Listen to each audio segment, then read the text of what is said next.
Eh ben, bonjour à toutes et à tous. Bienvenue dans ce bel amphi.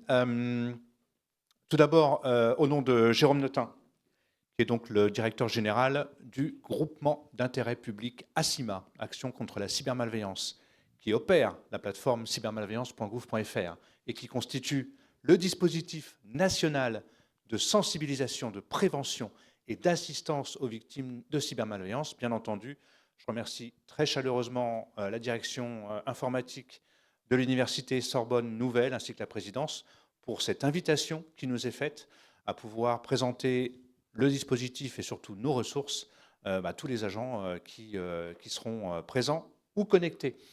Alors, qui suis-je pour vous parler de cybermalveillance? Donc, moi, au niveau de ce dispositif, j'occupe les fonctions, bonjour, installez-vous, j'occupe les fonctions de directeur du pôle sensibilisation et projet pédagogique. Alors, on y reviendra pendant cette petite présentation. Ça consiste déjà à coordonner, à organiser toutes les sollicitations que nous avons pour intervenir, comme je le fais devant vous aujourd'hui, ainsi que deux projets que m'a confié Jérôme Notin, que j'évoquerai également pendant cette séquence de sensibilisation. En l'occurrence, une mallette destinée à monter, bonjour messieurs, dames, installez-vous, à monter des ateliers de sensibilisation en présentiel pour les publics les plus éloignés du numérique. Et deuxième projet, une e-sensibilisation qui s'appelle SensCyber et que nous avons à l'origine conçue pour les collectivités territoriales ainsi que les établissements publics et que nous avons adapté pour mettre à disposition de tous nos publics sur la plateforme cybermalveillance.gouv.fr. Bien sûr. Ah, vous faites un petit sondage pour ceux qui sont présents. Qui connaît ou a déjà été sur la plateforme cybermalveillance.gouv.fr? Hey, c'est pas mal, c'est pas mal. Sachez que par rapport à la population, alors vous êtes tout petit peu au-dessus, et on va voir justement quelles sont les missions et les publics pour commencer. Je vous rassure, on ne va pas remonter à l'Antiquité grecque, même si on est sur un site universitaire, ça sera très rapide. Je vais surtout exprimer et résumer le besoin opérationnel en termes de protection de ces différents publics qui a poussé nos autorités à créer cette plateforme. Quelles menaces nous percevons aujourd'hui en termes de cybermalveillance? Alors le but, je le dis, je le répéterai, ce n'est pas de vous emmener au musée des horreurs.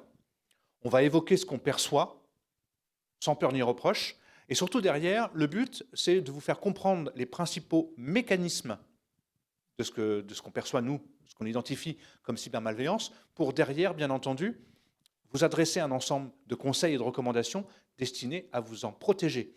Mais connaître son ennemi, c'est déjà commencer à mieux le comprendre et surtout à pouvoir mettre en place des mesures adaptées pour s'en protéger. Quels risques, hein, que ce soit au niveau perso, au niveau pro, bien sûr, quelles ressources nous mettons gratuitement? L'ensemble de nos ressources, tout ce que je vais évoquer là, est complètement gratuit et en licence ouverte étalable de zéro.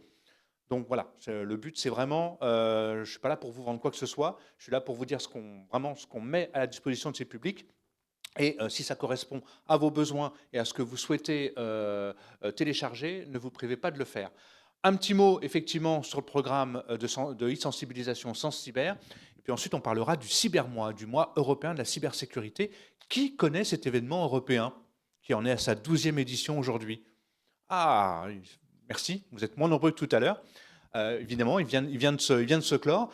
Et l'ANSSI, donc l'Agence nationale de la sécurité des systèmes d'information. Alors notre particularité, c'est de ne pas utiliser d'acronymes, de noms de technologie ou d'anglicisme.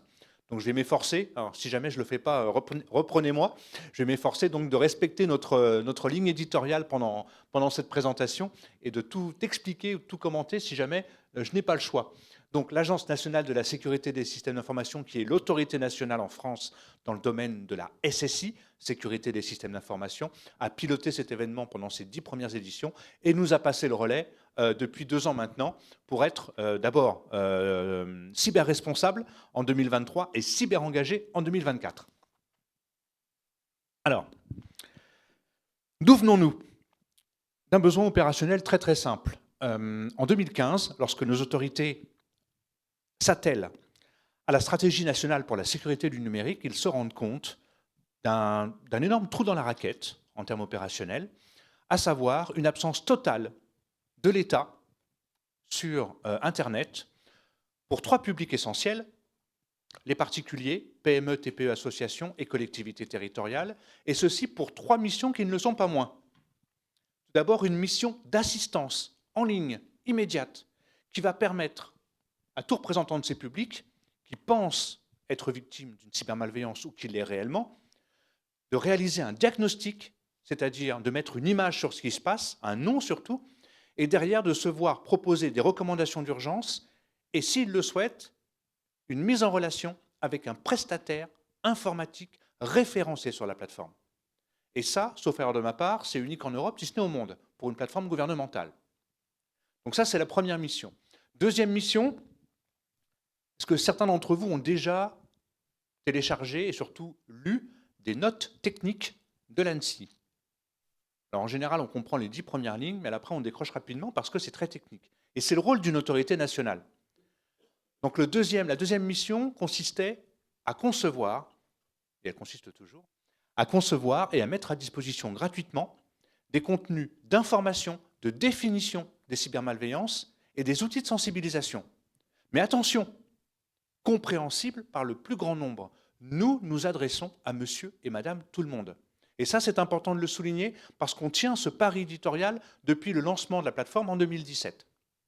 Et enfin, troisième mission, qui vient un petit peu boucler vertueusement les 2 premières, une mission d'observation au niveau national du risque numérique, puisqu'aujourd'hui, avec plus d'1,2 million victimes assistées sur la plateforme, pour lesquelles on a répondu avec des conseils, des recommandations ou une mise en relation, on a quelque part les doigts dans la prise en termes opérationnels par rapport aux grandes tendances qui traversent le pays au niveau des cybermalveillances. Donc concrètement, nous avons été incubés pendant 1 an et demi par la NSSI, en copilotage avec le ministère de l'Intérieur, et la plateforme a été lancée le 17 octobre 2017, c'est-à-dire que nous venons de clôturer nos 7 premières années d'existence en ligne. Alors, la forme juridique, c'est celle flexible d'un groupement d'intérêt public qui a été choisi. Pourquoi? Parce que faire un gros bousin administratif, ce n'était pas le but de la chose.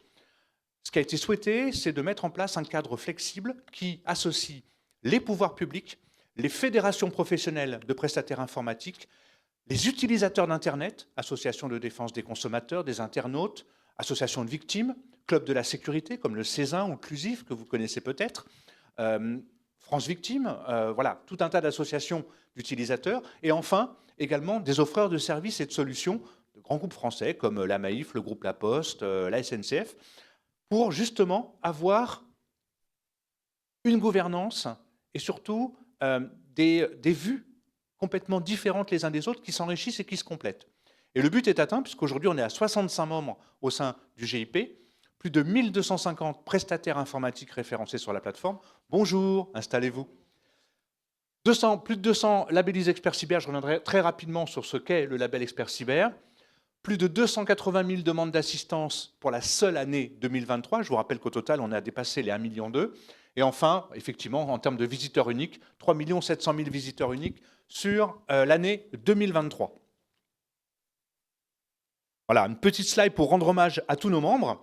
Être membre de Cybermalveillance GouFR, ce n'est pas uniquement figurer sur une diapo pendant une présentation. Comme j'ai dit tout à l'heure, c'est participer à notre gouvernance. Tous nos projets sont validés par nos membres. Assemblée générale, conseil d'administration. Les liens avec l'ANSSI restent très forts, puisque le président de notre conseil d'administration n'est autre qu'un certain Vincent Strubel et Guillaume Poupard avant lui, donc le directeur général de l'ANSSI.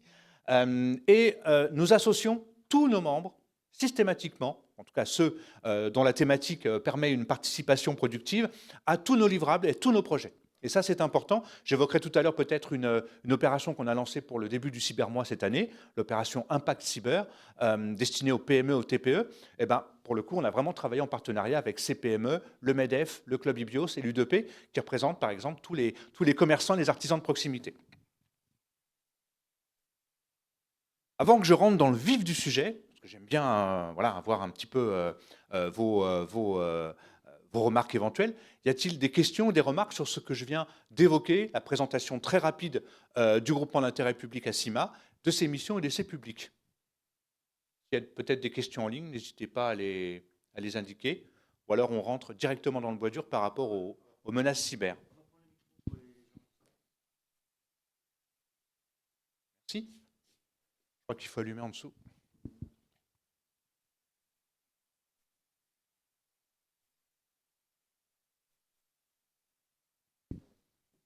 Oui, juste le public étudiant, est-ce que c'est un public que vous avez particulièrement analysé par rapport à, quand vous dites particulier, est-ce que c'est un public spécifique parce que voilà, il sort du lycée, il arrive avec des nouveaux outils que donnent les universités, puis part après dans l'entreprise. Est-ce que c'est quelque chose qui est analysé chez vous? Pas au jour d'aujourd'hui.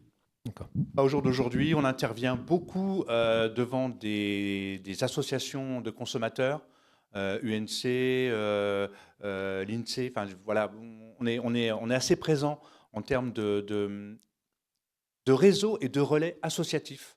On participe à des formations, par exemple, pour les personnes qui vont tenir des permanences au sein des associations. Mais jusqu'à aujourd'hui, c'est vrai que le public étudiant, on le côtoie assez peu.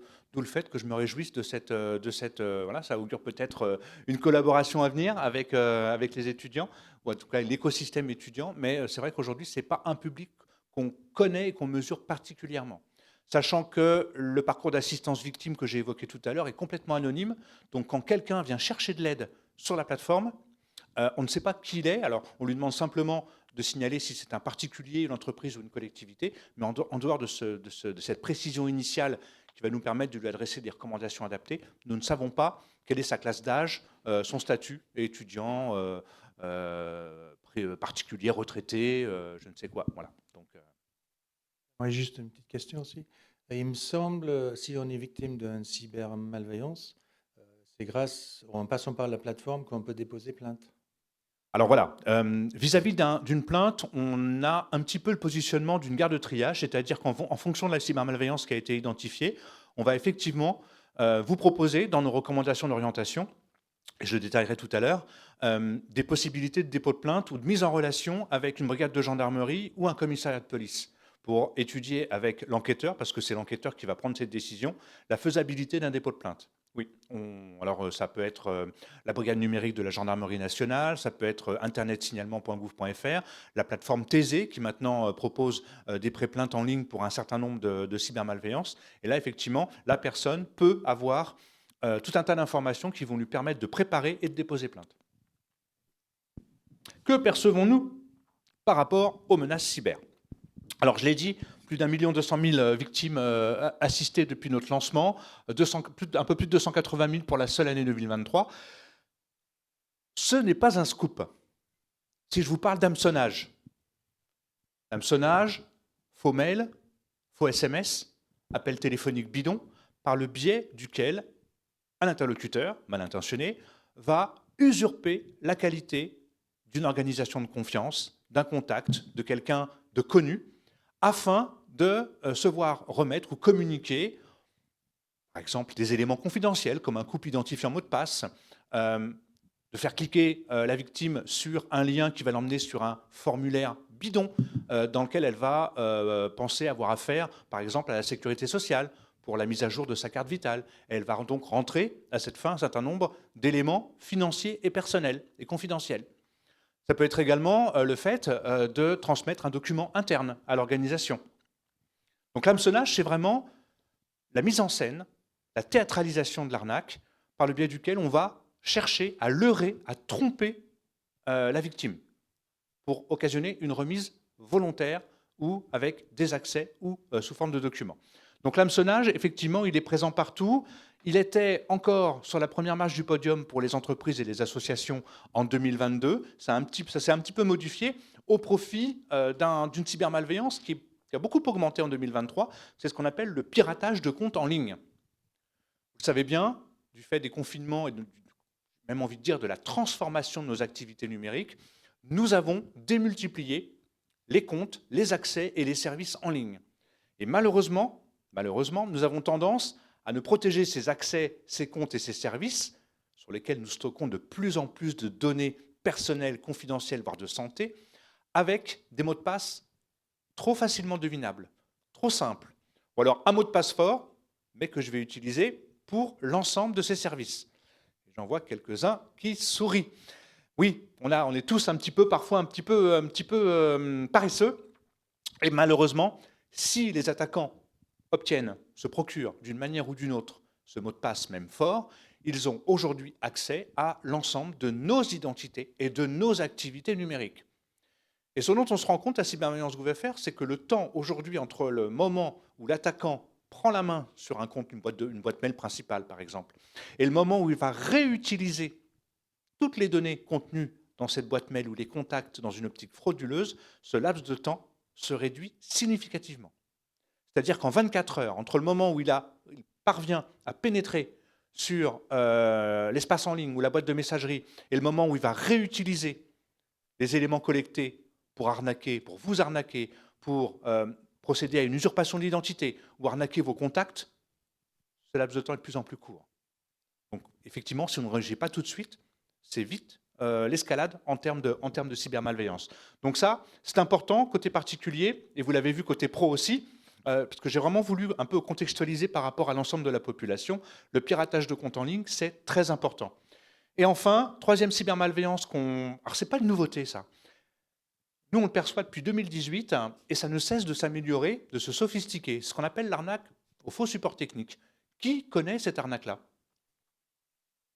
Vous naviguez tranquillement, une fenêtre très anxiogène de votre navigateur s'ouvre et ne se ferme plus, tout simplement parce que la mémoire du programme a été ce qu'on appelle empoisonnée, corrompue en fait. Et la fenêtre vous indique que oh, c'est la panique, votre ordinateur est complètement vérolé, il est attaqué de toutes parts, les attaquants ont la main sur vos données personnelles, et heureusement, Windows, Microsoft, Apple ou un autre des Big Five met à votre disposition une ligne, un numéro de téléphone. L'appel est gratuit, mais je vous rassure, ça ne va pas le rester longtemps, par le biais duquel vous êtes mis en relation avec un soi-disant dépanneur technicien, habilité par Microsoft ou par Windows, et qui va vous demander, dans un premier temps, de prendre la main sur votre machine, à distance, et vu que c'est le dépanneur, bah, vous allez le laisser faire, et qui va vous installer un petit programme qui, dans le meilleur des cas, sera un truc qui servira à rien du tout, un placebo, et dans le pire des cas, sera un véritable malware, donc un programme malveillant, qui va provoquer, là pour le coup, un réel préjudice, voire exfiltrer des données. Et ça, c'est vieux comme vraiment, ça date de plusieurs années, et malheureusement, ce sont souvent nos seniors qui sont les plus crédules par rapport à qui fait quoi sur Internet, et qui vont faire confiance à ce téléopérateur qui est très gentil, qui parle parfaitement français, et qui ne veut que vous aider. Sachant que le but de la manœuvre, c'est de vous facturer ce soi-disant antivirus à un prix défiant toute concurrence, mais dans le mauvais sens, bien entendu. Et certains de nos aînés, ils laissent une bonne partie de leurs économies. Donc ça marche encore très très bien, malheureusement. Un petit focus sur les particuliers, parce que ça me semblait intéressant. L'hameçonnage, on l'a vu, le piratage de comptes, on l'a vu, le fort support technique, là c'est pour 2023. Malheureusement, avec toutes les affaires qui ont défrayé la chronique, dont une certaine fuite de données par un opérateur Internet très récente, pour lequel on a mis en ligne un article pour aider nos publics, je ne vous cache pas que la fuite de données personnelles risque de remonter significativement pour l'année 2024. Vous voyez un petit peu les programmes malveillants également, moi je m'intéresse toujours, alors les trois premières places du podium, les trois premières marches du podium sont toujours intéressantes, mais c'est aussi intéressant de voir un petit peu ce qui suit, et c'est vrai que la fuite de données personnelles aujourd'hui, ça peut poser de réels problèmes dans le cadre d'une réalisation frauduleuse. Un petit focus sur l'hameçonnage. On l'a évoqué tout à l'heure. Pour nous, c'est vraiment la menace majeure. Hein, je l'ai expliqué. Le but, c'est vraiment de tromper, de théâtraliser, de monter une illusion de manière à pouvoir provoquer une réaction favorable à l'attaquant. Donc, 50 000 recherches d'assistance sur 2023, 1,5 million de consultations des articles portant sur l'hameçonnage.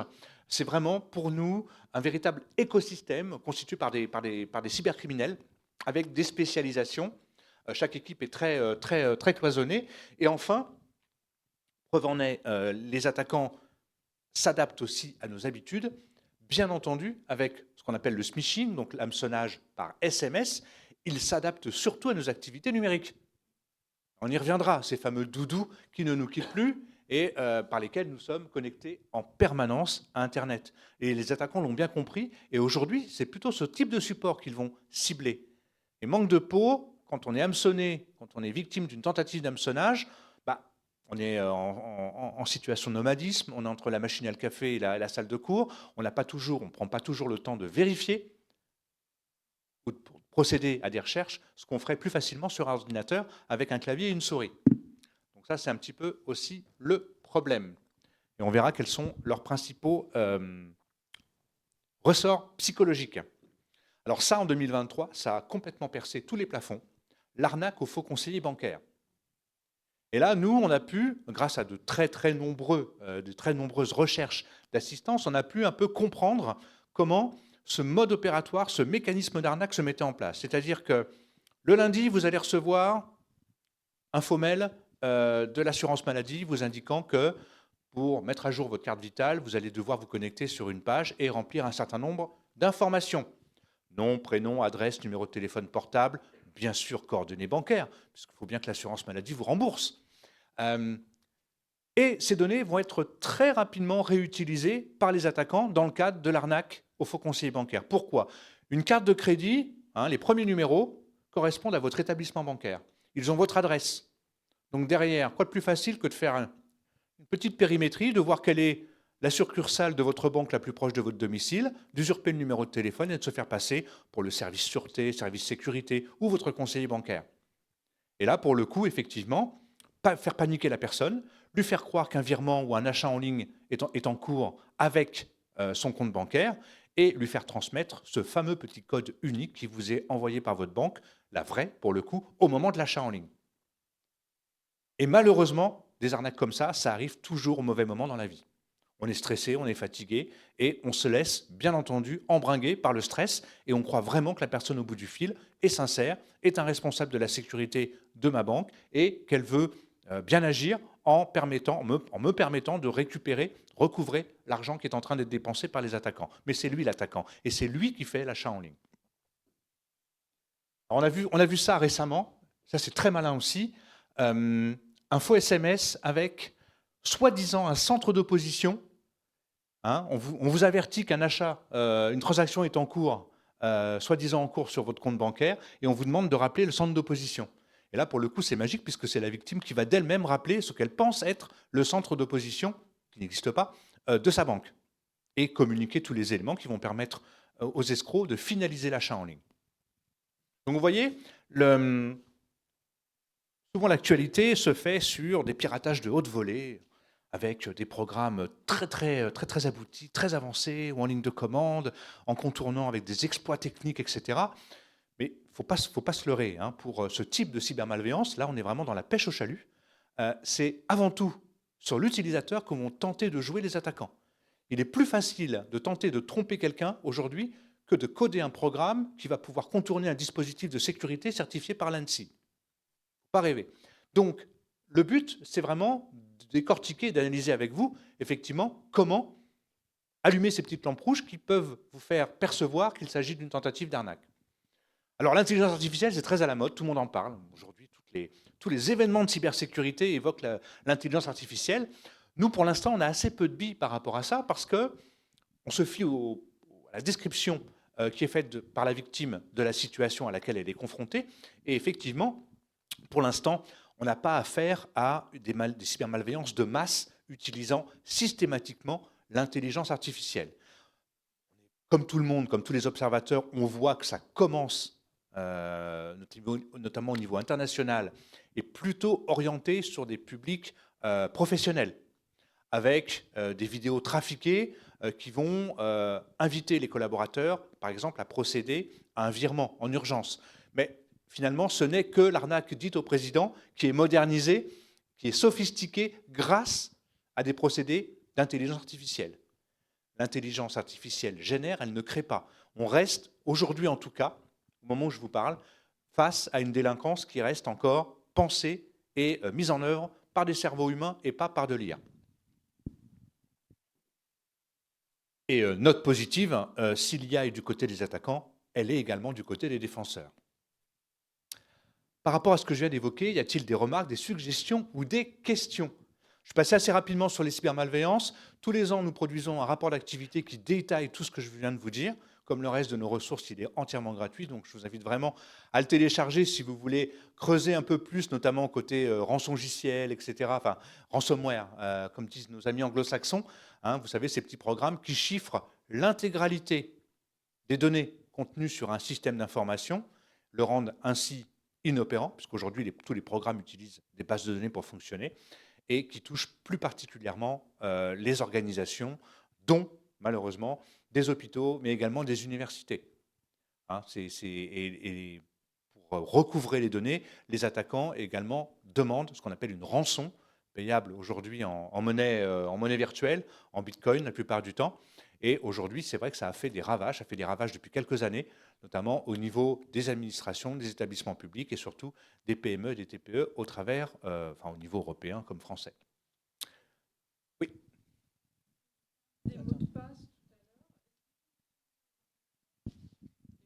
Des messageries. Oui, je te posais une question là pour que tout le monde entende en ligne. Sur les mots de passe, est-ce qu'il faut les changer régulièrement? Alors, à chaque fois, il y a des conseils qui disent mettez des caractères spéciaux, machin, tout ça. Mais est-ce qu'il faut les changer régulièrement? En fait, il y a 2 recommandations essentielles sur les mots de passe. Et là, pour le coup, on s'aligne vraiment aux recommandations de l'Agence nationale de la sécurité des systèmes d'information, l'ANSSI. Tout d'abord, effectivement, choisir un mot de passe suffisamment complexe et solide, robuste, donc qui mêle les majuscules, les minuscules, les chiffres, les caractères spéciaux, avec au minimum entre 12 et 16 caractères. Et effectivement, pour les accès ou les services les plus sensibles, ne pas hésiter à les changer régulièrement et ou au moindre doute d'attaque sur le service concerné. Pour tout ce qui est organisation professionnelle, là pour le coup, je laisse votre service informatique qui, je pense, a mis en place une politique de gestion des mots de passe. Mais à titre personnel, bien entendu, nous recommandons des mots de passe complexes, difficilement devinables. Il ne s'agit ni plus ni moins des clés que nous utilisons aujourd'hui pour tous les services que nous avons en ligne. Il est donc important de les adapter, de prioriser ces services et surtout d'adapter des mots de passe en conséquence. Et pour ceux qui, comme moi, ont une mémoire de poisson rouge, nous recommandons l'utilisation d'un petit logiciel qu'on appelle un gestionnaire de mots de passe, qui va en fait constituer concrètement une sorte de coffre-fort sur le disque dur de votre ordinateur, coffre-fort que vous ouvrez avec un mot de passe maître, mais dans lequel vous aurez stocké tous vos couples identifiants mots de passe avec le service associé. Donc l'ANSSI a testé et a validé un logiciel gratuit qui s'appelle KeePass, K-E-E-P-A-S-S, et qui vous permet donc d'utiliser un gestionnaire de mots de passe sécurisé et robuste. Voilà. Et juste pour vous rassurer, Laurent Henry, donc pour ceux qui ne connaissent pas, notre nouveau RSSI depuis le cybermois, en fait, 1er octobre, est sur l'affaire, n'est-ce pas?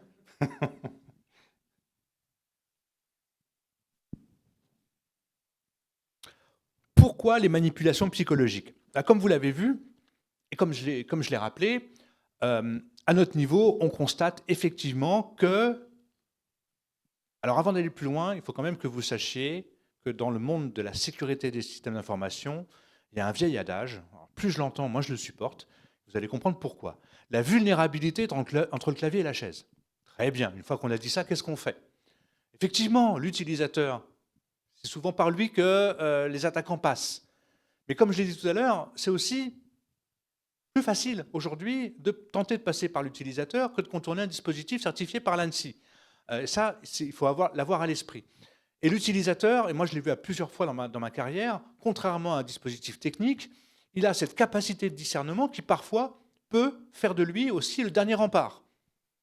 Moi j'ai vu des grosses attaques être révélées, être mises à jour, parce que justement, un utilisateur, une personne du service informatique avait trouvé quelque chose de bizarre, de dérangeant, avait démêlé la plotte et s'était rendu compte qu'effectivement, il y avait quelque chose d'anormal et donc une pénétration qui avait été réalisée sur le système d'information. Donc, l'humain, aujourd'hui, est au centre des attaques. Nous sommes tous persuadés à Cybermalveillance Gouv.fr qu'il en est également la solution, en tout cas une grande partie de la solution et la clé pour justement faire baisser les attaques qui parviennent à leur fin. Donc le but, là, c'est de voir un petit peu avec vous quelles sont les données qui peuvent intéresser les attaquants et surtout, de quoi eux disposent-ils pour tenter de les récupérer ou les exploiter. Donc le but, c'est voilà, de lister un petit peu toutes les données d'état civil, les coordonnées, mail, les mots de passe bien entendu, le numéro de téléphone, le numéro de sécurité sociale, comme dans l'arnaque qu'on a levé il y a quelques années sur le compte personnel de formation. C'était le numéro de sécurité sociale qui permettait de se connecter à son CPF, et ça a fait des ravages aussi. Le RIB, bien sûr, les mots de passe ou les accès aux réseaux sociaux perso, mais également, côté pro, les mails, les mots de passe, des détails ou des informations internes sur l'employeur, des fonctions et des organigrammes internes, des noms de clients ou de fournisseurs, et bien sûr, les réseaux sociaux professionnels. Et pour tout cela, effectivement, les attaquants peuvent acheter des données volées sur le dark web, procéder à des attaques par hameçonnage, on a vu, pour récupérer de la data, vous ciblez ou cibler l'organisation dont vous dépendez sur Internet, pirater des comptes en ligne, usurper votre identité et ou utiliser des programmes malveillants, en tout cas vous les faire télécharger à votre insu et les installer sur les systèmes que vous utilisez. Par ailleurs, et notamment dans le cadre de l'hameçonnage, vous voyez que pour le coup, les attaquants disposent d'un ensemble de leviers, et ça on le voit nous de manière très récurrente dans toutes les campagnes d'hameçonnage, qui jouent sur la méconnaissance. Vous avez été pris par la police ou la gendarmerie en train de télécharger des contenus pédopornographiques. Vous allez être convoqué devant une chambre correctionnelle, vous allez passer en procès, et une publicité sera faite vis-à-vis de vos voisins, de tous vos contacts. Là, on se dit, ça y est, c'est la fin des haricots. Qu'est-ce qui se passe? Méconnaissance des caractéristiques d'une procédure judiciaire. Les policiers et les gendarmes n'envoient pas ce genre de choses à des particuliers sans qu'il y ait une enquête préalable, en flagrant délit ou en enquête préliminaire. Et ça, ne le sachant pas, c'est la panique à bord.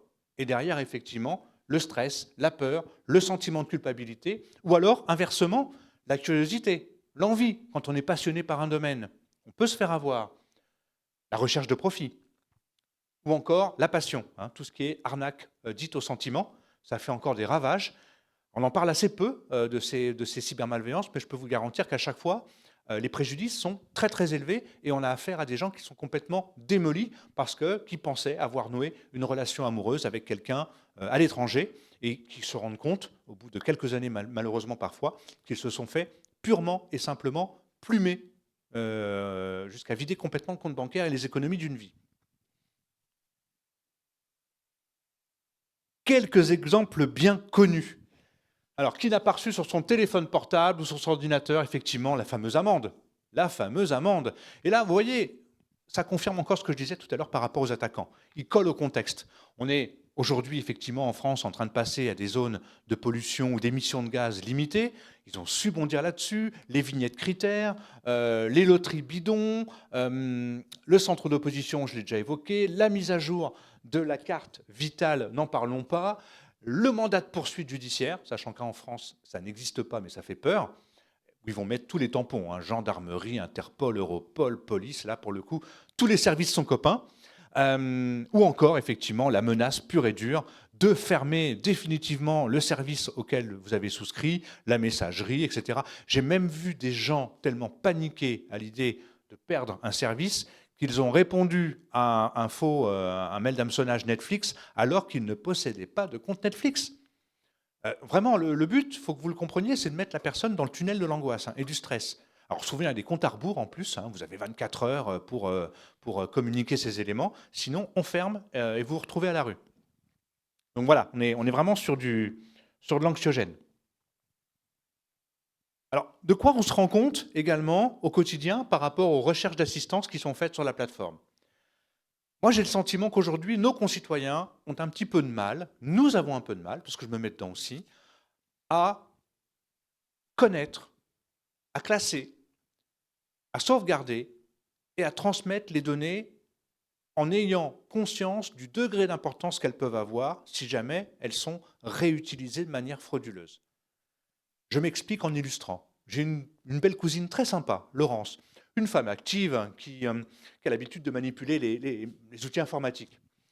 Or, l'été dernier, pour être précis, elle cherchait une chambre d'étudiante pour sa fille, à Lille. Question. Et sur Le Bon Coin, pour ne pas le citer, ou ça aurait pu être ailleurs, peu importe, elle voit qu'effectivement, un particulier propose des visites pour une chambre étudiante sur l'île. Et là, elle s'est laissée complètement embringuer. Elle a communiqué ses 72 derniers bulletins de paie. 3 attestations fiscales, la totale, sans même s'assurer que la personne qui avait passé cette annonce était un professionnel de l'immobilier. Donc vous voyez, le tunnel du stress, il est là. Et je la comprends. Mais il y a un moment, il faut faire preuve de bon sens. Est-ce que pour participer à une visite de chambre étudiant, il est nécessaire de transmettre quasiment toute sa vie avec des documents qui peuvent être très rapidement réutilisés? Ah oui, elle avait aussi en transmis, bien sûr, le scan de sa carte d'identité, ça va de soi. Est-ce que c'est nécessaire, en termes de proportionnalité, de pouvoir transmettre tous ces éléments pour une simple visite? Ça, il faut vraiment y réfléchir de plus en plus souvent par rapport aux services et aux accès auxquels aujourd'hui on peut prétendre. Quelles sont mes données? Où sont-elles situées? Quel degré d'importance je leur donne? Est-ce que je les protège? Si oui, lesquelles et comment? Est-ce que je dois les sauvegarder? Lesquelles? À quelle fréquence? Sur quel type de support? Interne, externe, chiffré, pas chiffré, dans le cloud? Si oui, où? Auprès de quel prestataire? Ça, ce sont des questions que nous devons aujourd'hui tous nous poser par rapport à la transformation numérique et à l'amplification de nos activités sur Internet. Et surtout, transmission, légitimité et sécurité, bien sûr. Alors, on le verra à la fin. Aujourd'hui, il y a des services d'État, beta.gouv, qui vous proposent de sécuriser vos documents d'identité ou tout autre document avant de les transmettre et de les taguer avec un filigrane, ce qui va éviter, pour une démarche unique, ce qui va éviter qu'ils soient réutilisés pour autre chose. Voilà, il y a aussi des services qui existent et qu'il faut connaître pour sécuriser ces envois.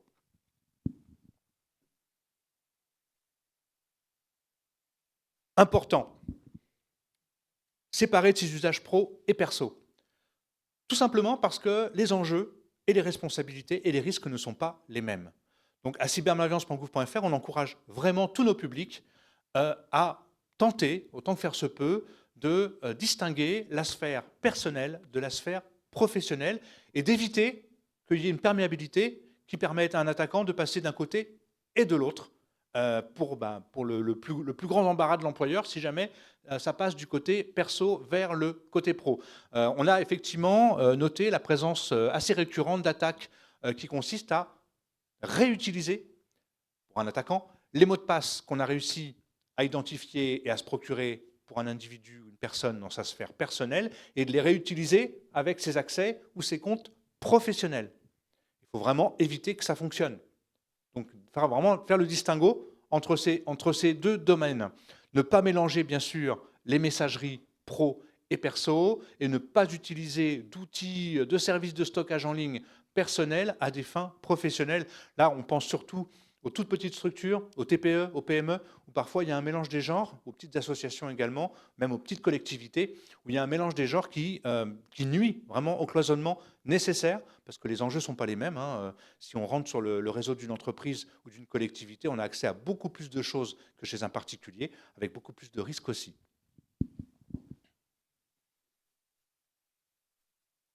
Est-ce que par rapport à ce que je viens d'évoquer, vous avez des questions, des remarques, des illustrations que vous souhaiteriez porter à la connaissance de tous? Alors, soit j'ai été exhaustif, soit j'ai endormi tout le monde. J'espère pas quand même. Que faire si je suis victime? Alors, tiens, un petit sondage. Si vous êtes victime, pour vous aujourd'hui, qu'est-ce que vous pensez que doit être la première, par rapport à ce qu'on vient de voir, la première mesure en tant que victime potentielle?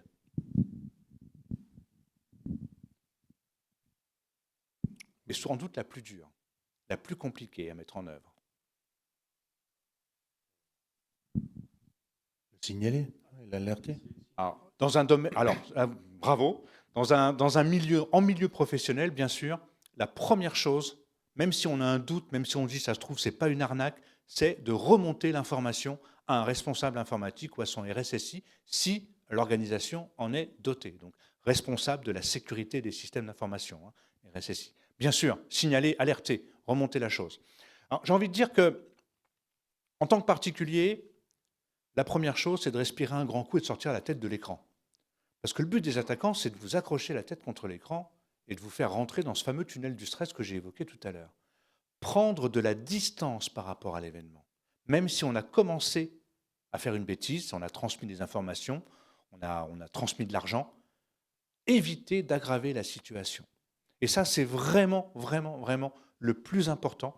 Essayer de garder la tête froide, de reprendre son calme et de prendre cette distance par rapport à l'événement qui va nous permettre de sortir la tête de l'écran. Alors, il y a différentes manières de le faire, bien sûr. Ne pas rester seul. En parler à un proche, à des tiers de confiance. Venir chercher de l'information sur cybermalveillance.gouv.fr, par exemple. À partir du moment où ce que je pense être un mode opératoire unique qui me cible moi, je me rends compte en lisant un article qu'on est très nombreux à être dans ce cas précis, déjà, on respire. Il y a quelques mois, on a eu le cas d'un chef d'entreprise qui a été victime, alors c'était une arnaque à la mode à l'époque, du faux homme de main.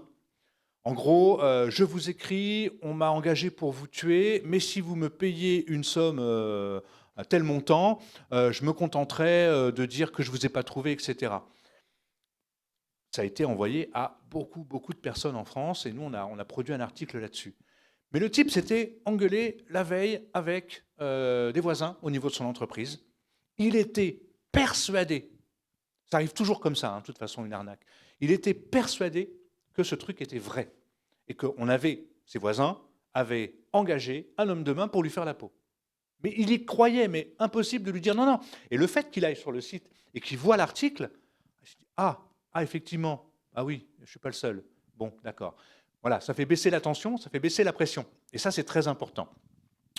S'il s'agit d'un message d'un contact ou d'un appel d'un contact, vérifier la cohérence entre l'émetteur apparent du message, l'historique de conversation que vous avez avec lui, et voir si c'est cohérent.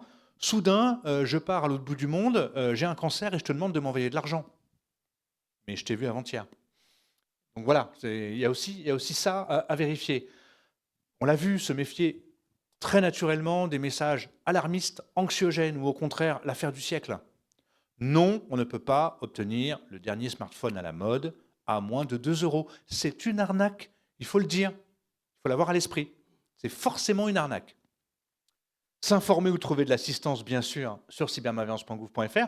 Et puis, on l'a mis quand même en dernier, je vais vous lui mettre agir pour le collectif, signaler le mail ou le SMS frauduleux, soit au 33 700 pour les SMS, soit sur Signal Spam, qui est membre du dispositif, pour tout ce qui est mail. Alors, venir sur cybermalveillance.gouv.fr, c'est bien gentil, vous allez me dire, mais qu'est-ce que je vais y trouver? Alors, vous allez d'abord y trouver des articles. Par exemple, que faire en cas de piratage de compte sur les réseaux sociaux, ce qui est très à la mode aujourd'hui, avec une définition simple et accessible de la menace, comment s'en prémunir en temps normal, que faire si je suis victime, et on va même jusqu'à vous proposer quelques qualifications pénales qui ont été validées par le ministère de l'Intérieur et qui peuvent vous être utiles si jamais vous voulez déposer plainte. Tout simplement parce que tout à chacun n'est pas censé savoir qu'un piratage de compte sur Facebook ou tout autre réseau social, ça constitue une intrusion illégitime sur toute ou partie d'un système de traitement automatisé de données, article 323 et suivant du Code pénal. Mais ça, l'enquêteur, lui, il pourra le voir. Et ces définitions, vous pouvez les imprimer et derrière vous présenter devant un service d'enquête, quel qu'il soit, avec ces propositions de qualification pénale. Le parcours d'assistance sur cybermalveillance.gouv.fr. Alors, je l'ai évoqué tout à l'heure, il y a quelques étapes principales qu'il est important d'avoir en tête. La première, on va, avec la victime, diagnostiquer ce qui se passe. C'est-à-dire qu'on va mettre un nom sur la cybermalveillance dont elle pense ou dont elle est victime. Tout simplement parce qu'on ne va pas lui adresser les mêmes recommandations et les mêmes propositions d'orientation s'il s'agit de cyberharcèlement, d'une arnaque à la fausse livraison de colis, d'un piratage informatique avec une intrusion et un accès aux données, à des données confidentielles ou privées. Et dans chaque cas, pour nous, c'est important de faire le distinguo. Donc, avec un petit jeu de questions-réponses non techniques, on va dresser donc le portrait de la cybermalveillance pour, dans un deuxième temps, lui adresser effectivement ces fameuses recommandations d'urgence auxquelles sont associées des propositions d'orientation. Je les ai évoqués tout à l'heure, Internet signalement, la brigade numérique de la gendarmerie nationale, Perceval pour tout ce qui est usage frauduleux de moyens de paiement, Thésée, maintenant qui permet de déposer plainte ou pré-plainte en ligne, Signal Spam pour signaler les faits, le 3018 de e-enfance en cas de cyberharcèlement. Ben voilà, tout ce type de service auquel effectivement nous sommes associés et que nous proposons à la victime. Et la victime, si elle le souhaite, et si son système ont été endommagés, on lui propose une mise en relation avec nos prestataires informatiques référencés et nos labellisés experts cyber s'il s'agit d'un professionnel. Le but de la chose, c'est de faire correspondre au maximum les besoins de la victime, dont sa localisation, avec un prestataire qui pourra rentrer en contact avec elle pour l'aider. Alors attention, la mise en relation est gratuite, mais derrière, s'il y a une prestation d'assistance, c'est tout à fait normal. On ne va pas se substituer à une transaction commerciale. Donc là, pour le coup, c'est payant. Simplement, ces prestataires ont adhéré à une charte de qualité sur la plateforme, qualité en matière d'accueil de la victime, de sensibilisation, de transparence des opérations réalisées et d'orientation éventuelle vers un service de plainte, gendarmerie ou police. Et derrière, ils peuvent, de manière anonymisée, nous remonter des éléments techniques sur des modes opératoires qu'ils jugeraient innovants ou émergents.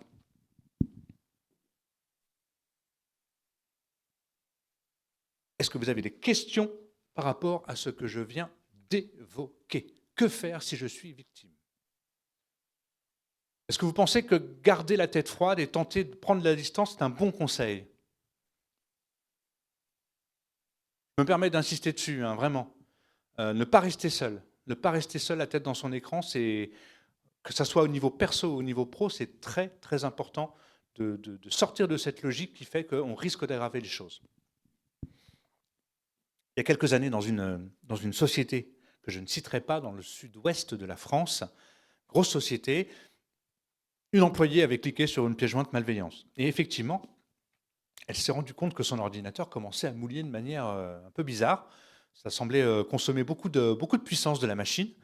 Et elle aurait pu, très bien, à ce moment-là, adopter une politique qu'on connaît tous, celle qui consiste à mettre la tête dans le trou et à se dire « je n'ai rien vu, je n'ai rien fait, on va laisser comme ça ». Elle a quand même eu des scrupules, elle a remonté l'information à son service informatique, il s'est rendu compte qu'effectivement la pièce jointe était malveillante. Et au lieu de la crucifier sur une porte de grange, la tête en bas, ils ont été très intelligents, ils ont vraiment fait quelque chose de chouette, ils ont communiqué sur toute la société en remerciant et en félicitant cette personne. C'est ça aussi responsabiliser l'utilisateur. On a pu se tromper, mais à partir du moment où on a remonté l'information et on a évité d'aggraver la situation, parce que pour le coup c'était vraiment une belle cochonnerie qui était en train de se déployer, elle a pris sur elle, elle a quand même décidé d'avertir son directeur des systèmes d'information. Et pour la remercier, et c'est normal, pour valoriser cette démarche, ils ont vraiment communiqué de manière très, très pertinente et responsabilisatrice. Et moi, je trouve ça vraiment, vraiment chouette. La sensibilisation. On l'a vu ensemble, il est important d'être sensibilisé tout simplement parce que s'informer, être prévenu, mieux comprendre et mieux connaître les principes généraux des cyberattaques et surtout les leviers et les manipulations psychologiques sur lesquelles tentent de jouer les attaquants, c'est très, très important. Alors, on a effectivement conçu à cybermalveillance.gouv.fr un programme de e-learning, comme disent nos amis anglo-saxons, une e-sensibilisation qui s'appelle Sens Cyber, pour donner du sens justement à nos actions au quotidien, qui se constitue de 3 modules, qui est en ligne depuis le 26 mars dernier sur la plateforme cybermalveillance.gouv.fr, qui est complètement gratuite. Le but n'est pas de rentrer en concurrence avec des sociétés qui font ça très bien en France. Le but, c'est vraiment, comme le reste de nos supports, d'impulser, d'initier, de donner envie. C'est ça le plus important. Et surtout de démystifier aussi, d'expliquer qu'avec des recommandations simples, des usages adaptés au quotidien, on peut se protéger de la plus grande partie des attaques les plus courantes. Le but, ce n'est pas de vous faire rêver, le but, c'est d'être réaliste, mais aussi de faire de vous des citoyens responsables et engagés par rapport à leur sécurité numérique et à celle de leur organisation. 3 modules qui correspondent à nos 3 objectifs pédagogiques: mieux comprendre les cyberattaques, et les risques qu'elles me font courir aussi bien à titre perso que pro, agir au quotidien de manière transverse, donc mise à jour, sauvegarde, mot de passe, mais également dans mes usages spécifiques, téléphone portable, réseaux sociaux, ou encore le distinguo usage pro, usage perso qu'on a vu tout à l'heure. Et enfin, troisième module, sans doute le plus ambitieux, comment devenir à mon tour un relais de ces connaissances et de ces bonnes pratiques au niveau de mon entourage, aussi bien dans ma sphère privée que dans ma sphère professionnelle. Alors, petite parenthèse, cette e-sensibilisation, on l'a à l'origine développée pour les collectivités et les agents du service public. Et bien entendu, nous tenons à la disposition de tout établissement public ou administration qui nous le demande les fichiers sources de cette e-sensibilisation pour les mettre à disposition et permettre en interne de sensibiliser l'ensemble des agents de l'organisation concernée. Et la mise à disposition est gracieuse. Si vous allez sur la plateforme Cybermalveillance, il suffit donc de s'ouvrir un compte apprenant sur la plateforme. Vous pourrez gérer votre progression. Quand vous aurez fait effectivement les 3 modules, une petite attestation de suivi vous sera délivrée. Et je le dis et je le répète, cette e-sensibilisation est réalisable sans aucune connaissance technique préalable. Le but de la chose, c'est d'être accessible au plus grand nombre. Le cyberguide famille, alors j'en ai apporté quelques exemplaires.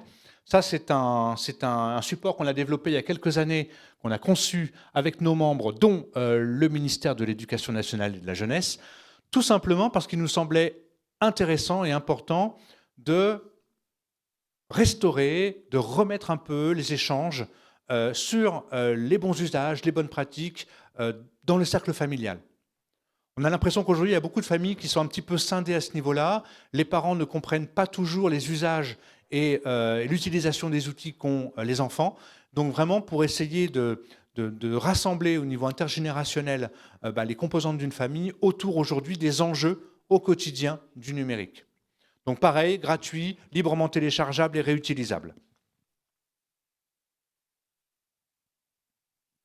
L'Agence nationale de la cohésion des territoires a intégré le groupement d'intérêt public ACIMA début 2022.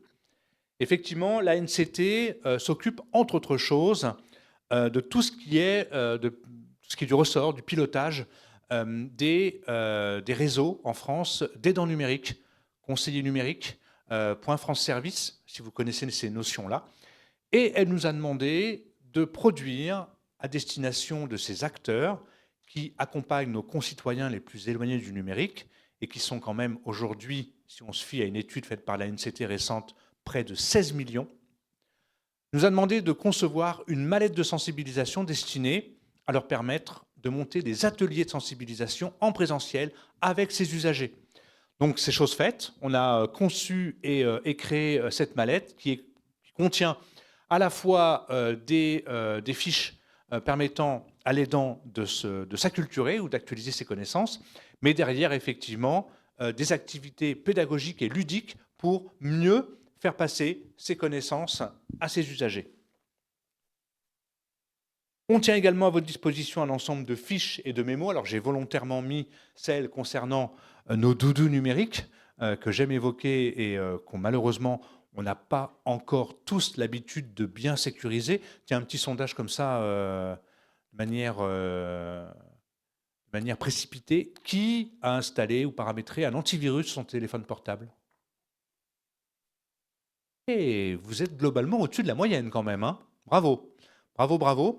Parce qu'effectivement, on n'a pas encore aujourd'hui pris ce rythme et cette habitude, alors qu'on le fait pour nos ordinateurs portables quand on en possède, ou nos ordinateurs bureautiques. Et la notion d'antivirus, même si elle ne répond pas à toutes les cybermalveillances, est la base essentielle et incontournable d'un début de commencement de sécurité numérique. Nos jeunes, c'est l'avenir. Alors on parlait des étudiants tout à l'heure, on s'intéresse aux jeunes futurs étudiants, et il y a des choses qui peuvent être utilisées pour les étudiants, je pense. On a mis en ligne une rubrique complète avec des propositions d'activités, des jeux gratuits. Hein. Le but, à notre niveau, c'est vraiment de mettre en avant des activités qui sont gratuites et hors offre commerciale. On a également, on alimente 2 chaînes de vidéos en ligne, donc YouTube et Dailymotion, avec des vidéos de sensibilisation, toujours en licence ouverte, que vous pouvez utiliser, réutiliser dans le cadre d'opérations de sensibilisation qui sont adaptées au public français. Voilà, le but, c'était de refaire un petit topo avec vous du Cybermois, mais je l'ai évoqué tout à l'heure. À l'origine, c'est un événement qui a été initié par l'ENISA, qui est l'agence de cybersécurité de l'Union européenne, qui, en fait, encourage tous les États membres, tous les mois d'octobre, à mettre en place un certain nombre d'activités, de propositions, d'événements destinés à la sensibilisation de tous les publics. Alors, ça peut être un quiz en ligne, ça peut être là, cette année, j'ai participé à un certain nombre de sensibilisations grand public organisées par des communes, des collectivités, des associations, vraiment sur des sujets très très vastes, mais destinés à mieux faire comprendre les enjeux à nos concitoyens. Donc le but, c'est ça, c'est vraiment sensibilisons et armons-nous pour le reste de l'année. Parce qu'il ne s'agit pas de sensibiliser pendant un mois, mais bien entendu, de mieux comprendre les enjeux pour mieux pouvoir se protéger le reste de l'année. Donc voilà le petit logo, le petit badge qu'on a fait cette année, cyber engagé. J'ai noté, parce que cette présentation pourra être communiquée aux personnes ayant assisté à cette séquence, j'ai noté ici des liens qui me semblent importants. J'évoquais tout à l'heure les nouveaux services proposés par beta.gouv.fr et France Identité, notamment filigrane.beta.gouv.fr, un service qui rencontre un grand succès et qui vous permet donc d'insérer, de taguer en fait, des documents, ça peut être attestation de salaire, attestation fiscale, bulletin de paie, documents d'identité, avant de les transmettre.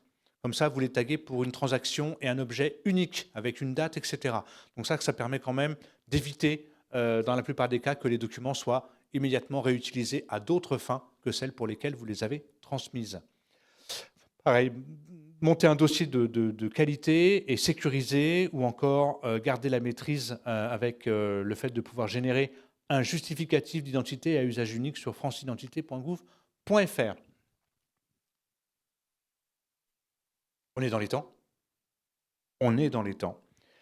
Écoutez, pour finir, je vous encourage donc à venir consulter, dès que vous en sentez le besoin, l'ensemble de nos contenus, de vous tenir au courant de l'actualité des cybermalveillances. Ce n'est pas non plus être un pessimiste dans l'âme, c'est mieux connaître un petit peu notre environnement aujourd'hui. C'est vrai qu'on a souvent pris les nouvelles technologies comme un joli cadeau qui venait sans responsabilité. On se rend compte un petit peu tard qu'effectivement, il faut aussi y apporter quelques points de vigilance. Et je dis bien quelques points de vigilance. Le but, ce n'est pas de devenir ni paranoïaque, ni schizophrène. C'est simplement d'être conscient des réalités et qu'aujourd'hui, il est beaucoup plus facile et beaucoup plus compliqué en termes d'identification potentielle pour un attaquant de passer par les tuyaux numériques que d'aller cambrioler une banque ou un commerce. Donc, voilà, les attaquants s'adaptent et nous devons également nous adapter. Je vous remercie en tout cas pour la qualité de votre audience et je vous souhaite à toutes et à tous une très bonne continuation et n'hésitez pas à venir sur cybermalveillance.gouv.fr. Bonne journée à tous. Bon, merci beaucoup, Monsieur Verdier. Je vous remercie pour cette présentation qui était très intéressante et très, très riche. Il y a sûrement peut-être des questions dans la salle. Moi, j'ai une première question concernant les navigateurs. Je pense qu'il y a peut-être des précautions à prendre. Il y a des plugins, pour utiliser le mot anglais, pour peut-être protéger mieux quand on navigue avec les différents navigateurs. Est-ce qu'on peut trouver des informations ou est-ce que vous avez des recommandations par rapport à ça? Alors, concernant les navigateurs, nos recommandations sont très simples puisqu'elles embrassent, j'ai envie de dire, tout le parc logiciel que vous pouvez avoir installé sur votre ordinateur ou votre téléphone portable. C'est de penser ou de mettre en place la mise à jour automatique de toutes les versions et de tous les navigateurs, incluant les plugins, donc les fonctionnalités additionnelles, tout simplement parce que la mise à jour, c'est la mise en place de base pour éviter effectivement une attaque triviale qui consisterait pour les attaquants, je ne vais pas rentrer dans le détail, mais c'est aussi des attaques qui marchent très bien, à utiliser ce qu'on appelle une vulnérabilité du logiciel. Il faut savoir que les logiciels, quand ils ont été codés à l'origine, les programmeurs n'ont pas pensé à toutes les attaques qui pourraient se développer dans l'avenir. Et aujourd'hui, les éditeurs tiennent à la disposition des utilisateurs ou des organisations des mises à jour régulières qui garantissent que le logiciel est quand même, en tout cas les vulnérabilités potentielles sont bien colmatées et que les attaques les plus courantes ne risquent pas de faire jouer ou d'utiliser ces vulnérabilités pour rentrer sur le système, pour faire planter le navigateur. Donc oui, mise à jour. Et par rapport au plugin, il faut que ça corresponde à, j'ai envie de dire, à un vrai besoin. C'est vrai que moi, le premier, je suis tenté d'installer tout un tas de trucs en matière de fonctions additionnelles sur mon navigateur. En ai-je réellement besoin? Parce qu'un plugin, donc une fonctionnalité additionnelle, c'est aussi potentiellement, souvent c'est des petits programmes qui ont été codés pas forcément par l'éditeur à proprement parler, qui vient se greffer sur le navigateur. Est-ce que j'en ai besoin? Et pareil, en termes de sécurité, est-ce que c'est pas risqué? Voilà. Donc déjà, les télécharger uniquement sur les magasins officiels. Est-ce qu'il y a des questions dans la salle?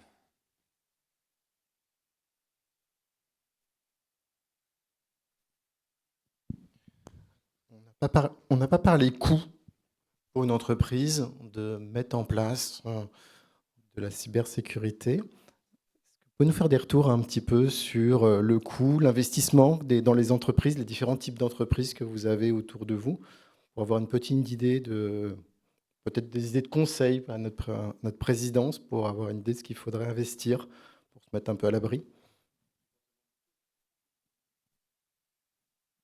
Alors, donner un coût, c'est très risqué parce que, pour plusieurs raisons.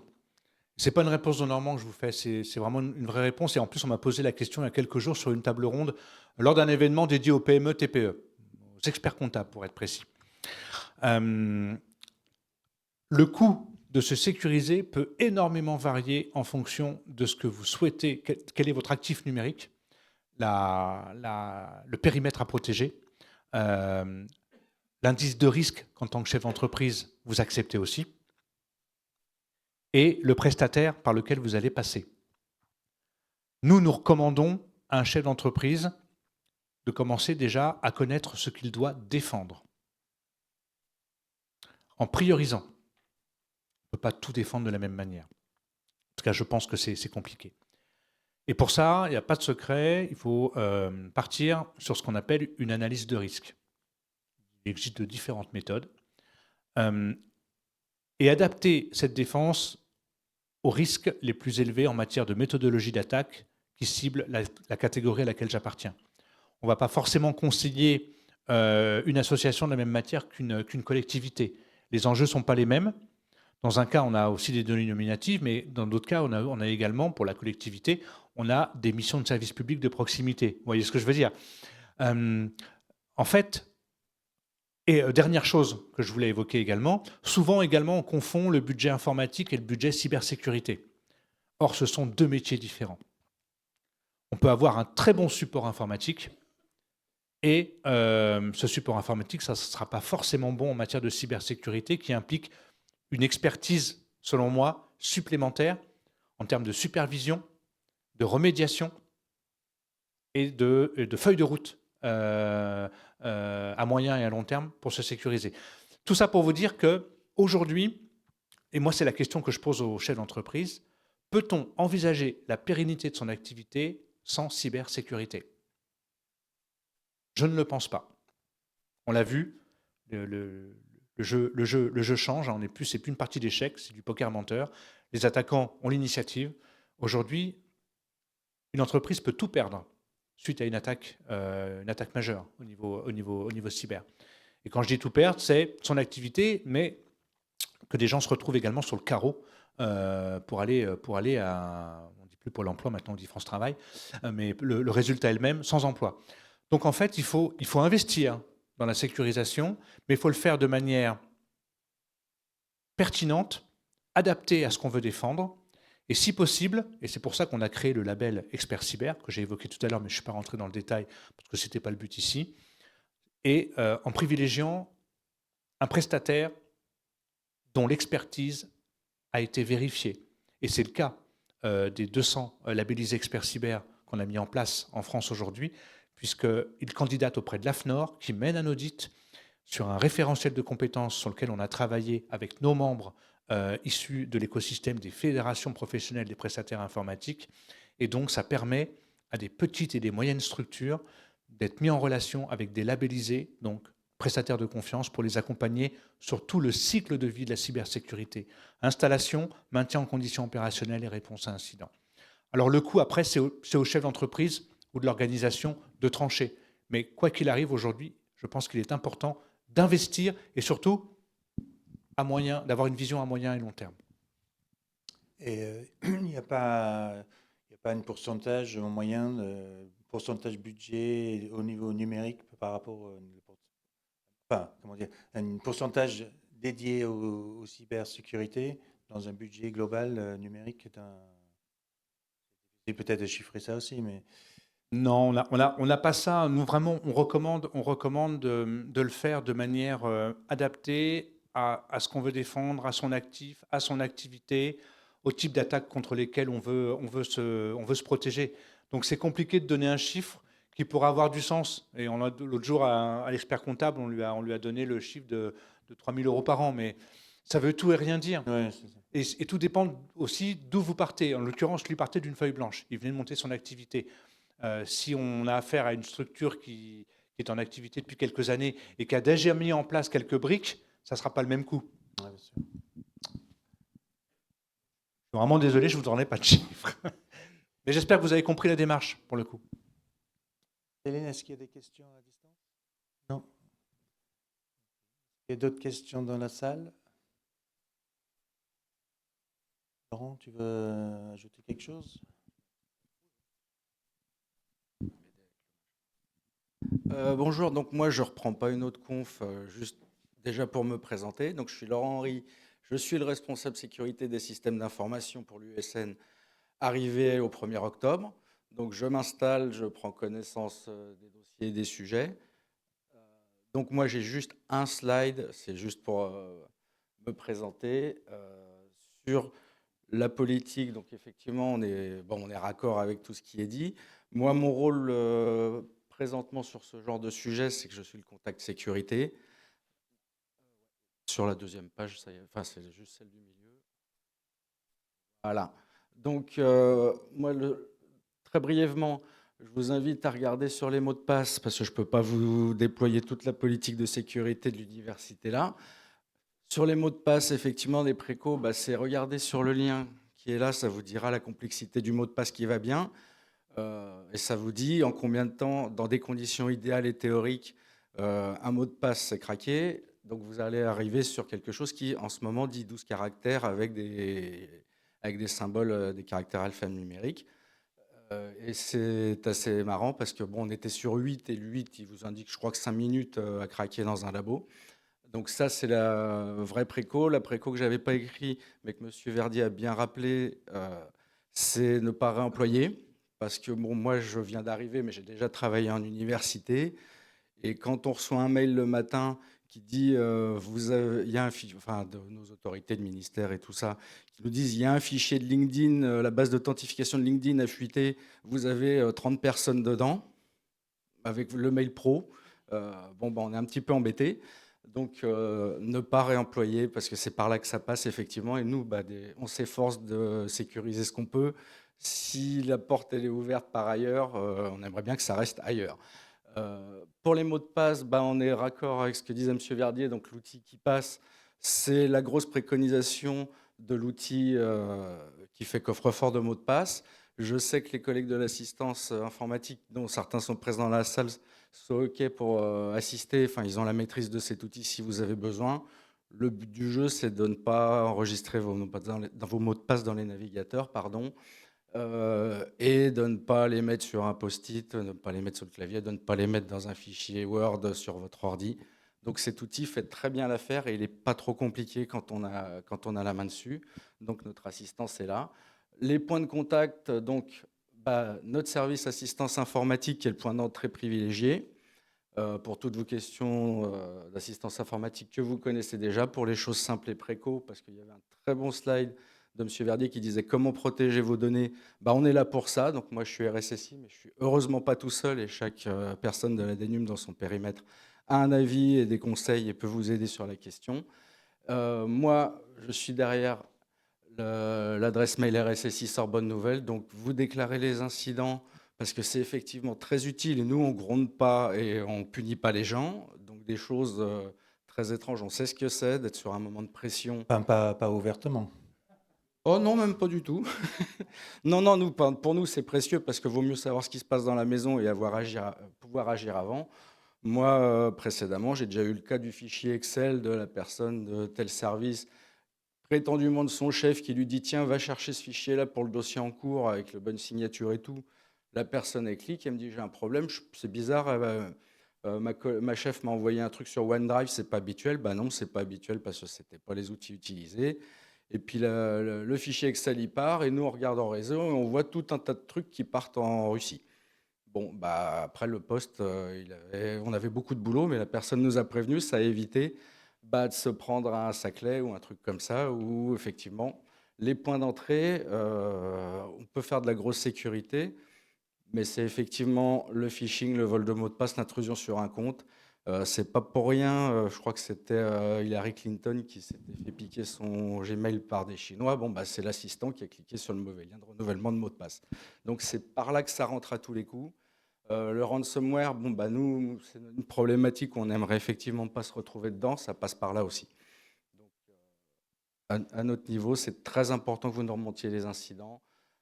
Si vous avez des questions de sécurité informatique, alors moi, je gère que la zone pro, je ne prends pas la zone perso. C'est pas que je veux pas, mais vous êtes beaucoup à l'université. Donc, il n'y a aucun souci dans vos services, éventuellement, s'il y a des choses à voir. Moi, je fais la tournée des services en ce moment. Et pour les projets, c'est un gros chantier en ce moment parce qu'il y a beaucoup de projets qui partent dans tous les sens. Donc c'est très riche. Donc comment sécuriser les projets avant qu'ils soient là. Et pour finir, sur la mission du RSSI, donc moi c'est RSSI de l'ensemble de l'université, donc c'est du 360 degrés. Donc effectivement contrat, DNUM, sécurisation des outils de la DNUM, la feuille de route, le plan projet, on est dedans. Donc c'est du 360 degrés, vraiment, dans le sens où hier j'étais sur la sécurité des dispositifs de contrôle d'accès, donc c'est pour vous dire que ça va loin. Donc dès que vous avez un sujet, vous pensez à moi, le but, moi je vous accompagne, et puis comme ça l'établissement il est cadré, et puis il a son processus. J'ai mis en dernier les coordonnées de notre DPD, Céline, qui est ici. Je ne sais pas si tu as un mot à dire puisque tu as du monde, mais sur pas mal de sujets, on est à deux sur les sujets. Voilà, merci.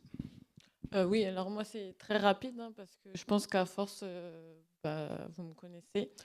Moi je traite de toutes les questions qui portent sur la protection des données personnelles, que ce soit dans le domaine de la recherche ou dans le domaine de vos projets, achat d'un logiciel où on sait qu'on va devoir entrer des données à caractère perso. Toutes les questions qui portent sur de la donnée personnelle, me les faire remonter et en discuter et voir si on doit traiter ensemble ou pas. Donc voilà.